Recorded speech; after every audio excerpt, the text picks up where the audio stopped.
the show. So, Okay, so it's my pleasure to introduce our next speaker, Harold Hastings from Simon's Rock and Hofstra University, who is going to talk to us about time-scale switching, control survival, and extinction of a population dynamics model with time-varying carrying capacity. So it's been a pleasure to work with him on this model with a lot of robust discussions we've had together with my master's student Ryan Volk from RIT, and also I'd like to share his contributions to difference equations the last 30 years. So he's dealt with systems of logistic difference equations, lots of economic models, chemistry models, so he has a lot of diversity and experience with different types of equations and models, so I'm very happy to have him here speak with us. well, this was a talk. Thanks, Mike. This has been great. This talk is sort of almost a happy accident that I was struck by the Easter Island models and struck by some discussion that one of the real challenges of climate change is not so much the magnitude of the change, but the speed at which it's happened.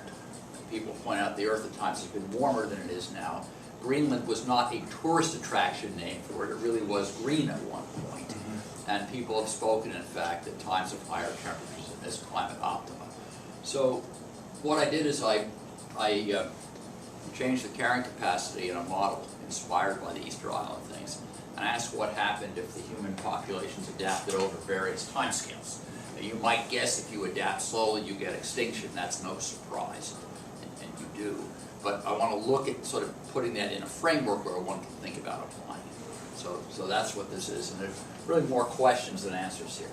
We want to think we'd like a simple, robust framework, and I guess one of the reasons about simple and robust is, as Steve said, we're really not sure of our initial conditions. We may not be sure of some of the dynamical parameters that are there, and we probably want to operate far from, at least far enough from, ranges of extinction. As Mike mentioned in some of the economic stuff, I think of economics as biology with some medium of exchange, and it's actually interesting if you look at thinking of recessions as sort of extinction events, that there's really a distribution of them, and people are not operating so far from the bad points. So Eleanor Ostrom and a number of others have looked to try to analyze sustainability as the opposite of collapse. And all I want to say is that you have users, you have resources, you may have various controls that are around controlling the use of the resources.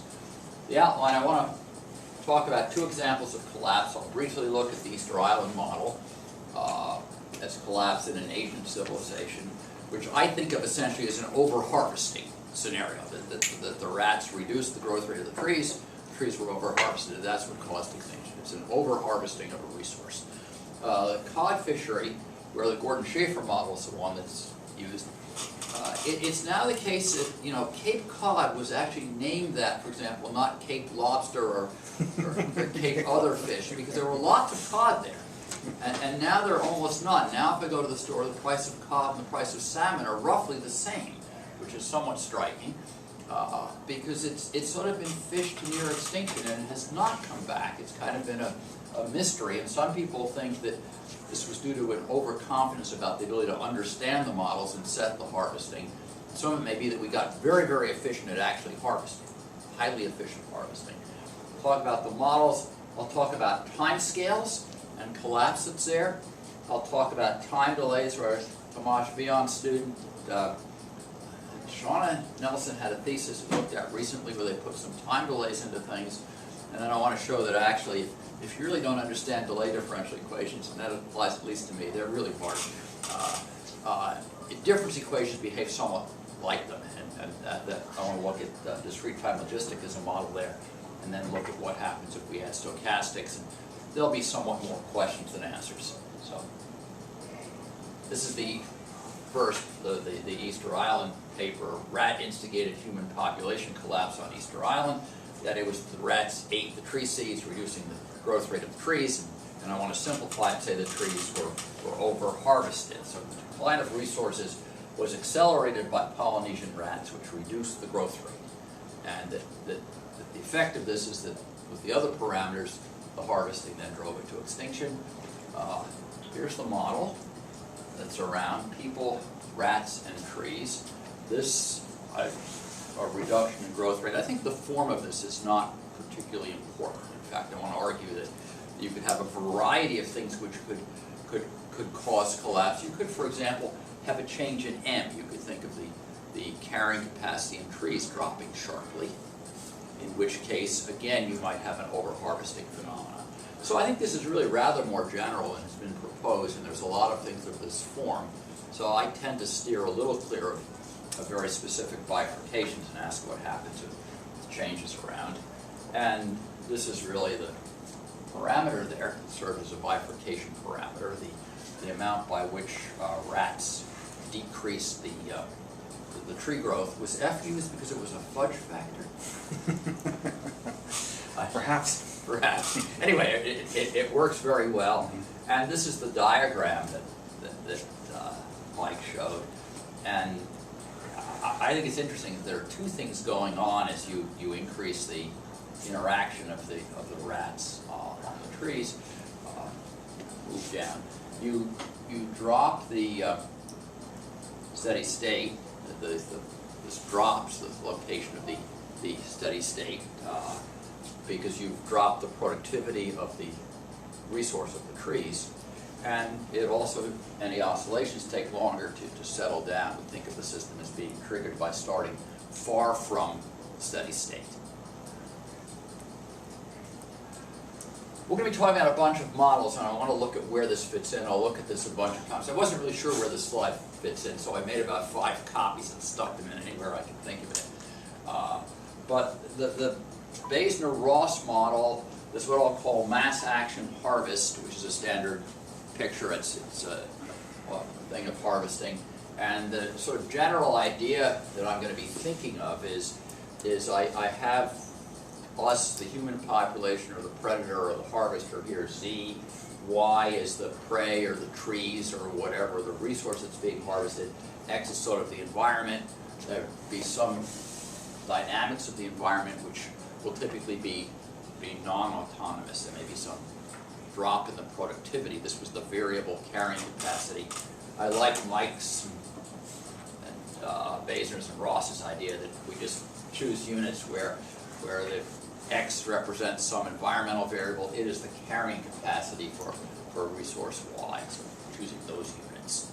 And so if I decrease, X decreases, then Y. Carrying capacity for Y decreases. And notice a general harvesting term depending on wine. So you can have various harvests, and they tend to be regulated in various ways. Mass action, well, if the fish are far apart, I catch fewer in proportion to the distance between the fish, and if there are fewer of us, we catch fewer fish. This may not really hold if we're going and gathering fruit in a forest where we can just gather it easily. It may not depend on the amount, which is probably easier to harvest to extinction. So Basener-Ross, we drop the Y term. We can think of it as a really highly efficient harvesting. That your harvesting does not depend on the amount of the resource around. And Gordon Schafer, it looks like you've pulled the Z out, the population, but that comes in when people look at this term further. This is a widely used fishery model that's been used for about 60 years. This is the Gordon Schafer model again, and people then will typically have the harvesting effort, E for effort, depending on the human population, the harvesting population, and some regulations that say what you can do. The challenge of regulators is as we get bigger and more efficient boats and we better fish finders is how to restrict it to sort of stay one step ahead of the fishermen if they're going to restrict boat days. But this is a model that was used. Fisheries Board of Canada started using this back over 50 years ago. And this is like a logistic growth curve. There's various harvesting things. Gordon Schafer, as you harvest more and more, you sort of rotate the harvesting curve up. This is a nice range to operate. You get stable behavior if you start. If you harvest more, you drop the population, which increases the growth rate, and so then things begin to steady up. If you're harvesting back at this rate, if you harvest too much, you drop the population, and extinction follows. And fact, you can get very rapid extinction from highly efficient harvesting. And just a sort of picture of this. One of the models was brought forth in looking at the collapse of the cod fishery. This is what we're talking about out in the Grand Banks of Newfoundland, east of Massachusetts, southeast of the Maritimes. And I'm sorry about that. I couldn't get rid of these special effects because a lot of this is credited to one slide, and I wanted to put this graph in exactly the same position in every slide. So, dang it, I don't know this well enough. Two sources, it's interesting. United Nations Environmental Program is one, and the Millennium Ecological Assessment are really looking at a very broad qualitative view of our mathematics and trying to understand it. So here's the cod harvest, and they're sort of going along, growing slowly. And then we get really good at harvesting cod into the 1970s, and then this collapses, and there's a moratorium on cod fishing. It has not come back. Now, maybe it will come back some long time in the future, or maybe there are multiple steady states. We don't know. But this is one of a source of collapses, and it's really a problem because lots of people in the world depend on fish for protein. It's a large part of productivity in the world. And it's one potential thing that really needs to be looked at and regulated and understood. Finlayson, a quote here in a book that Finlayson wrote, "Science will confer the status of valid only on very specific forms of data," and Finlayson has sort of argued that at times we have been overconfident in our ability to predict and have operated in regions where collapse is more likely. So this is from Finlayson's book, just a quote that important causes of the problems are inadequacies and systematic errors in the science. That's working. Let's see the projector. In fisheries management. I'll come back on, I guess. Some of these have to be reset every few hours. There. Sorry about that. That should come on. Okay. Uh-huh. So the people, I think, became overconfident in the models, and I think we want to have a little bit of humility on it.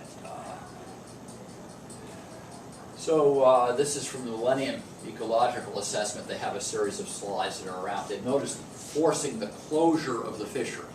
And this is one of the social challenges, just as a remark, because then you worry about the fact that all the fishing people are put out of jobs and won't be able to come back. The tendency in regulation is to reduce the effort, to say you can only go out so many days a year, reduce that and hopefully preserve something. And then they pose the thought that there may be some multiple steady states involved, so the system sits in one steady state, and you have two potential causes of going from one to another. One is a large perturbation, and the other is just a random effect. And so what Steve had said, we'll talk a little bit about stochastics. But I think we'll want to put random perturbations into our models and actually try to ask what the relevant distribution is. And again, we need to approach it with some don't-know humility. For example, you see the term 100-year flood and 500-year flood expressed all the time. And we don't have 100 or 500 years of data in most cases to do it.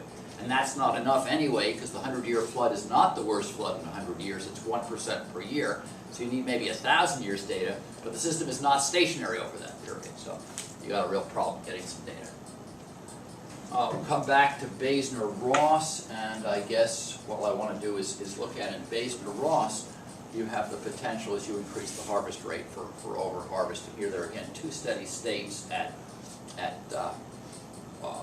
low harvesting. This is stable. This is unstable. If you over-harvest here, you get extinction. If you're flipped down to here, you will get extinction rather quickly with any small perturbation. And then as you increase the harvest, you have what, blue sky, bifurcation, or transcritically. The steady states move and collapse and disappear. This was what got us started. This was really fun. So I don't know, I was just playing around. I was getting bored and saying, well, let me get a solver. This was actually done in discrete time with a very short time step, so it's pseudo-continuous. I'll say something about this in a minute. But we made the environment collapse, and we let the humans respond over various timescales, I just started somewhere. Populations, this actually makes a difference where you start. But what you get, and I'm interested in the predator or the humans or us or the harvester, this blue curve, the purple is the resource or the prey, and I'm slowing down the response 2 years, 5 years, 10 years, and 15 years. These are sort of arbitrary parameters basically with a 1 year environmental change. And what you see is first the sort of more of an overshoot of the steady state, so more over harvesting. Here the steady state stays about the same, so you don't get any real warning of where it is. And here you get extinction in finite time. And the challenge is that if you overplot these curves together, or these curves, if you're trying to estimate the prey, they don't look that different. You have to be very careful if you try to look and say, are we over harvesting here and to what extent? Well, we are, because the size is decreasing. It gets exacerbated by the sudden change in productivity. And this, you can play this game with timescales all over. It's really a very general phenomenon, and perhaps not a real surprise, except it was kind of fun and got me interested in this. Skip that. What, sort of 5 minutes left? Yeah. Okay. I want to talk about a few generalizations and general principles. So, what got me intrigued, and I think is looking at one of the sets of bifurcations, is this question of one generalization we'll look at is delays, time delays in responding, which may be caused by a variety of things. I mean, generation time for people is one. Regulations are one, if regulations follow, and then maybe in some cases really there's just a seasonal recruitment to the resource, and this will lead to discrete time models. It's my wimpy and wussy approach to delay differential equations, and some comments on stochastics. This is young Dr. Nelson. I think her PhD is less than a year old, my recollection. Thesis, and put in some time delays into the equation, and now the rate of change of the population now depends on the size of the population and resources sometime in the past. So the point here is that you got some instabilities as you increase the time delay. Notice that you're not starting near the steady state. There's a steady state that's buried in here. But with similar starting points, as you increase the time delay, going left to right, these are some graphs from the thesis, you see the oscillations damping out more slowly and finally growing, and really essentially a half bifurcation taking place. So bifurcations as the time delay is increased in this model. Well, this made me think back to a talk Bob May gave in 1972 on the discrete time logistic. And so, more on time delays. This is a fun exercise that everyone should do once. And usually you present this in saying, look, when you're solving differential equations, you got to do it right with your computer. And you got to be very careful about the time step that's around if you use something like Euler. But it's really much more interesting to say, maybe this is what's really going on in your control system, and there is a finite time delay that's around. So you take the logistic equation, you run through the Euler method, so you write y of t plus delta t. This will look very familiar with what Mike had, except I have a delta t here there instead of t is 1, delta t is 1. And you run through and you just calculate for a while. This is just some elementary algebra. And when you continue the calculation, you get this finally 1 plus r delta t times y and 1 minus y. This is a fudge factor so that I still have a 1 minus y in there and an r in front. And then what I'm going to do is normalize. I'll say let's just choose new units for y that make this the carrying capacity. And by the way, as you all know, and we all know, the carrying capacity in the discrete time model is the population which causes it to crash, as opposed to the population for sustaining things. And notice that really, if delta t is 1, it's bigger than r. And what I want to notice is that the parameter I now have here is 1 plus r delta t. So I'm going to think of this as the parameter in the logistic equation. And so here we are, the discrete time logistic equation written in a slightly non-standard form. You're used to this as t plus 1 and so on. You're used to this as just r itself. But if you think about this, there's a well-known series of bifurcations as this parameter here gets bigger than 3. And that can get bigger than 3 either from a long time delay delta t or a large growth rate. So maybe this very simple observation is one of the unifying factors that's going on, that's around here. That if I have a long time delay compared to the growth rate, that's destabilizing. And so this, in fact, is as close as I could find an explanation of what I saw in the experiments with the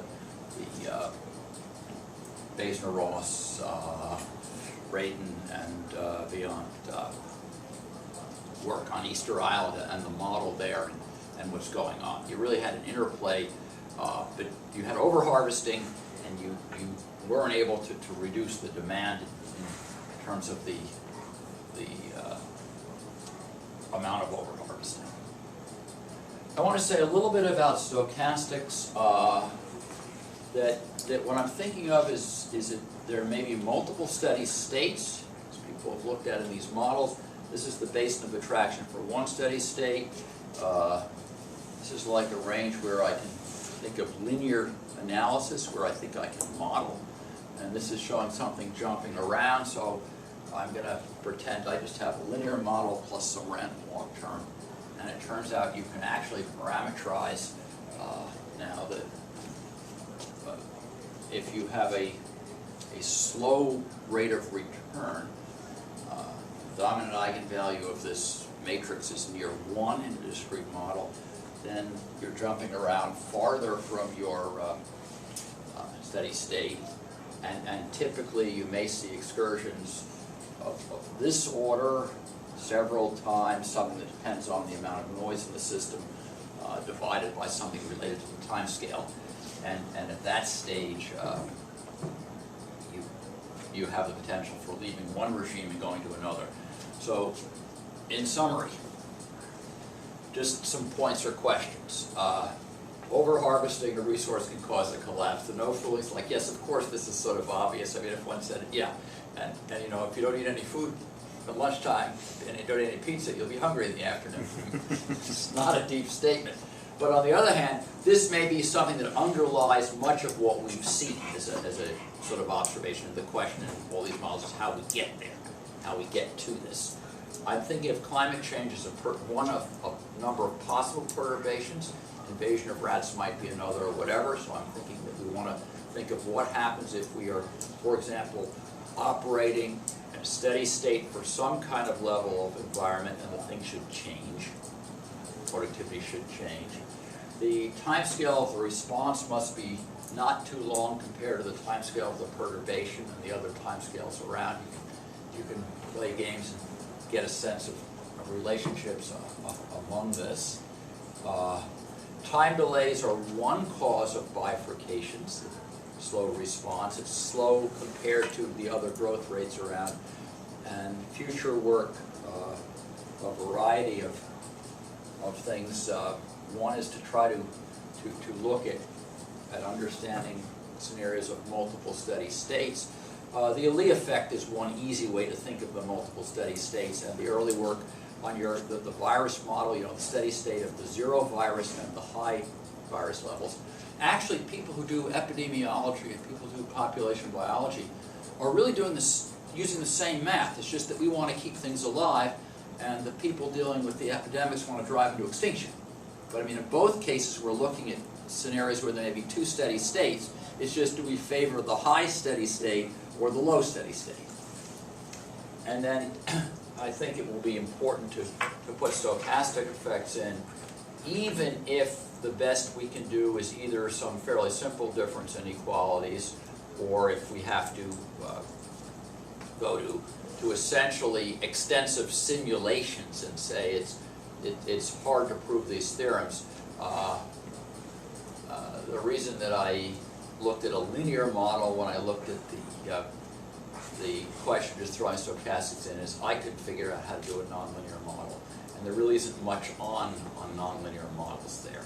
So it may be that that's linearized near equilibrium, add stochastics, see what happens. Use numerical methods to ask when I leave that range, and can I get back there. So sorry there are nothing really deep, and that there are more questions than answers, but I guess that's a reason to have another session a year or two from now. Thanks. Okay, we got a couple minutes, questions or comments? Yeah, I guess of both of you. Why do you prefer Logistica Systems versus Beverton-Holt model? To me, in this case, it doesn't matter. You can, they all sort of look the same as far as the dynamics when you make it discrete, because all that really counts is you have something which ends up really sharply reducing the growth rate. And the reason I did logistic here is that it occurred in both Basener-Ross and the Gordon Schafer, Monroe should get credit for that too. But you could use Beverton-Holt, you could use a number of the others. And I think part of the question is where you think you're operating. If you're clearly operating at a very high population, then it makes a large difference. Mm-hmm. But I think if you're operating near the steady state, then it doesn't make as large a difference. And I had thought about putting in Beverton-Holt and a number of things. I mean, it's a little like you could have a Michaelis-Menten growth rate, and yes, the details matter starting off and at the end, but in the middle, it doesn't really matter as you're approaching a saturation. But you know, it's You're a at good the question. saturation point. Yeah, it's a good question, and we probably should, you know, when you do one of these, run it with the other models. The critique I've made when I'm sort of semi as an experimentalist to some people who have done a single computation is no self-respecting biologist would publish an experiment with n equals 1 replicants.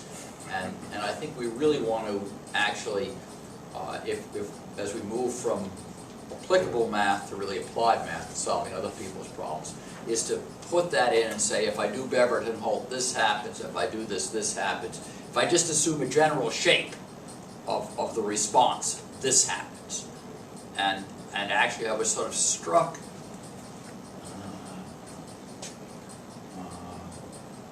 well, I guess I can do that. Must be some way. I just want to get the slide with all the models up. What I was struck by is it doesn't matter what you do so much.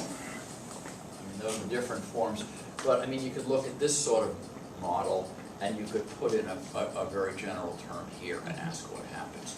But whereas Basener-Ross is only a Z in here, and mass action you have this, and Gordon Schafer, if you restrict the effort, then the other term is, you know, the harvesting depends only on Y, and even this has the funny thing, there's a Z here, but there's, you know, it's Z over a Y there. It turns out that it doesn't really matter what you do once you have a discrete model. And it may be that the real harvesting, for example, at very low levels of resource is resource limited, at very low levels of population is population limited, and the functional form in between may not matter so critically because extinction will typically happen down near low levels of resource. Well, Harold, sorry, I'm going to need to